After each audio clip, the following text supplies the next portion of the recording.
Hello everyone! In this very special video, I'm excited to be joined by Steven from the Fantology Podcast and YouTube channel. Foundation is one of the pillars of science fiction, one which many fans of the genre have been eager to see adapted. However, to many, the task of adapting Asimov's epic, cerebral science fiction universe has seemed insurmountable. In this video, Steven will be discussing the Foundation novels themselves and the upcoming series adaptation and how it compares to the smash hit Game of Thrones. So without further ado, I'll go ahead and throw it over to Steven. Hey there, thanks to Nerd Cookies for having us on the channel. We are Fantology and cover all things science fiction and fantasy. We hope you enjoy the video and consider checking more of our stuff out.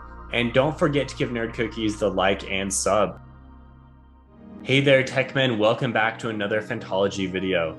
In this video, we will be discussing the question, can Apple Plus's Foundation series be the next Game of Thrones? Obviously a question that gets asked a lot and perhaps unfairly, but we're just gonna do it anyway because this is our channel. So we're gonna be diving into Isaac Asimov's first two books, at least. There will be some spoilers, light spoilers for the first two books of the Foundation trilogy, and exploring some of the political intrigue and motivations behind the story. Hi, I'm Steven, your favorite quadriplegic booktuber. If you like what we're doing at Fantology, feel free to check out the podcast version, where we have some longer form discussions getting into a lot of your favorite science fiction and fantasy series. So the Foundation series tells the story of the Galactic Empire, the fall of the Galactic Empire, that is, and then the efforts made to give it a rebirth. This is like the first big story of a galactic empire, and it went on to inspire some of the largest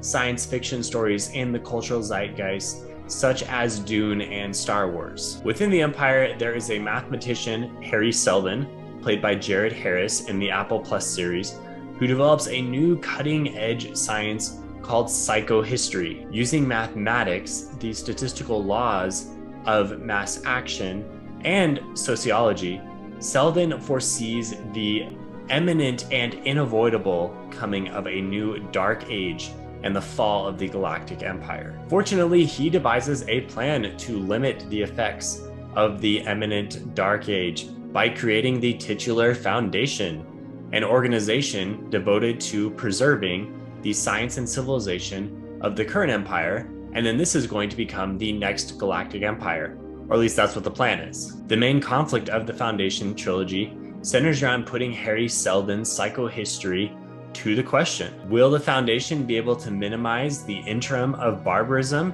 after the fall of the Empire? Will the Foundation be destroyed before it can be useful? Will the Foundation ensure that civilization can be brought back to its former glory? In other words, will the Foundation be enough? Will this thing be successful? The Foundation trilogy is told over a series of short stories that span hundreds of years, and the conflict is brought up through what we call Seldon crises. These things are big turning points for the Foundation's history.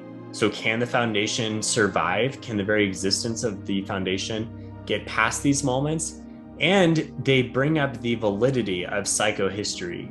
So there's all of these kind of existential questions about the very nature of humanity that arise throughout the series. The Seldon crisis is usually involved some form of politics, and this is where I see the first similarities to Game of Thrones and A Song of Ice and Fire, the book series that inspired the TV show. Like Foundation, Game of Thrones is really at its core a sociological story. We're interested in knowing who's going to end up on the Iron Throne. While there are a lot of individual psychological stories, it's really the overall sociology here. So in Foundation, instead of the Iron Throne, we're interested in knowing, will the Foundation succeed? At the end of this 1,000 years that Harry Seldon has foreseen, will the Foundation have restored civilization to the Galactic Empire? As the Galactic Empire falls apart, it splinters into a lot of different factions that all have their own self-interest, which is oftentimes at odds with the Foundation's larger goals. Throughout the book series, we're constantly asking ourselves, will the Foundation be enough to restore peace to the galaxy? If Apple Plus does these series correctly, we hope to get something like Game of Thrones, where this larger sociological question will really be spurring the action on. In a way, we could even say that Harry Seldon is plotting for the Iron Throne of the Galactic Empire. And much like Game of Thrones, towards the end of the Foundation trilogy, you have several different factions vying for control of the Galactic Empire, with no clear side favored to be the winner. The characters here vying for imperial power fall into similar pitfalls of arrogance and naivete, similar to our friends from Game of Thrones like Cersei, Daenerys, Stannis, etc. The different powers that play here in the Milky Way galaxy are a little more black and white than the gray characters we see in Westeros, but as I got towards the end of the trilogy, I did have trouble deciding who I wanted to win. Like George R. R. Martin's brainchild, towards the end of the Foundation trilogy, I had trouble deciding if the morally right faction won in the end. Now, obviously, there are a lot of differences between Foundation and Game of Thrones, and the biggest one that I see is how each series handles character. Foundation is semi-hard sci-fi, and A Song of Ice and Fire is very much epic fantasy, and characters are handled very differently in each. Game of Thrones has characters that evoke very strong emotions from the audience. Personally for me, very much Hard Eyes Daenerys Targaryen. These characters really pull you into the intrigue. You really care about who ultimately sits on the Iron Throne because of the implications that's going to have on the characters that you love and hate. Foundation, on the other hand, has characters that are mostly indistinguishable. Most serve to build up either one of two collective archetypes. They're either serving the Foundation's collective cause, or they are trying to destroy it. There are a few characters who stand out a bit more due to their ingenuity and motivations, like Hober Mallow, Oben Bar, Baita, and the Mule. However, overall, the way characters are handled is a huge difference in the book adaptations, and this is obviously going to weigh pretty heavily on the TV adaptations. So really interested to see how Apple Plus handles this large difference. In my opinion, if Apple Plus wants this TV show to be the next Game of Thrones, it's going to require a large-scale character overhaul. As a reader of the Foundation trilogy, we have our interest sufficiently piqued by just wondering and wanting to know, will Harry Seldon's Foundation be successful? However, as a TV show viewer, we really need characters to root for. It's going to require a lot of these characters to be much more fleshed out. If we just get the same two archetypes on the TV screen, this is going to be a massive flop. We absolutely need to see the successes and failures of the Foundation through the lens of characters that we either love or absolutely hate.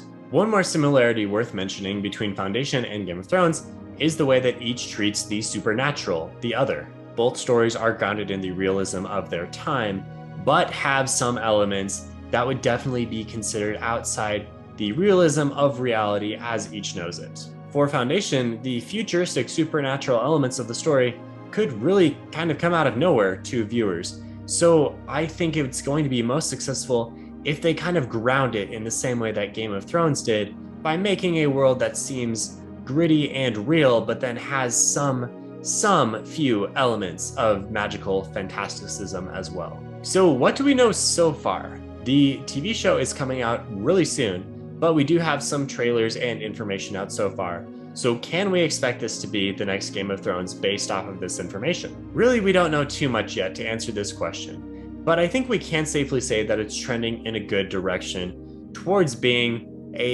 not next Game of Thrones, but something that's going to really draw viewers in a similar way. It looks like the first season will mostly cover the first book in the trilogy, and Harry Seldon is going to have a much larger role, and we have Jared Harris cast as him, big time actor, so Harry's going to ultimately probably drive most of the action forward, which is awesome because he's a very interesting character, and I think they can do a lot to really flesh this out and make him into a morally ambiguous gray character that really dominates the screen. It does seem like the characters are going to have a big reworking, and we're going to have a big cast of characters that are each interesting in their own way.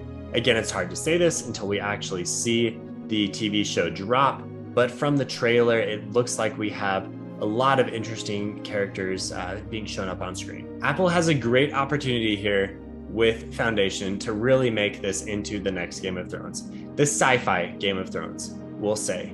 All of the bones of the story are there to really draw viewers in the same way that Game of Thrones captivated audiences for years. They really need to rework characters.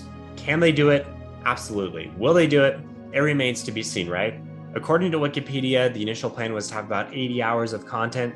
That seems like a lot considering that episodes are about an hour and we have 8 to 10 in a season. So watch for sure, show Apple that we enjoy this content, get those viewership numbers up. We definitely do not want to see this canceled mid-run. If you're watching this video, I'm sure you, like myself, very much want to see more and more of these adaptations, like Wheel of Time, which I could not be more pumped for, come to the screen. So please continue to watch and give those viewership numbers a nice bump. Again, thanks for watching and thanks for Nerd Cookies for hosting this video. If you want to see more from Fantology, you can check out our podcast on all of the usual providers and check out our YouTube channel and give us a sub there. Thanks all. Thank you for tuning in to another episode of Fantology. If you'd like to let us know your opinions on all things sci-fi and fantasy, join our Discord. Invites are in the episode descriptions below. If you'd like to support the show, like these fine folks here, you can do that at patreon.com/Fantology_books. Patrons get early access to new episodes, exclusive postings, and exclusive Discord benefits. But of course, just listening and watching and sharing with your friends and family is support enough. Journey before destination, all. I want to say a big thank you to Steven and the guys over at Fantology Podcast for their hard work on this video and the insightful discussion of this epic science fiction series. Be sure to check out their channel and subscribe for more in-depth sci-fi and fantasy content. Their links are in the description of this video. Thank you all so much for your support, and as always, have a very nerdy day.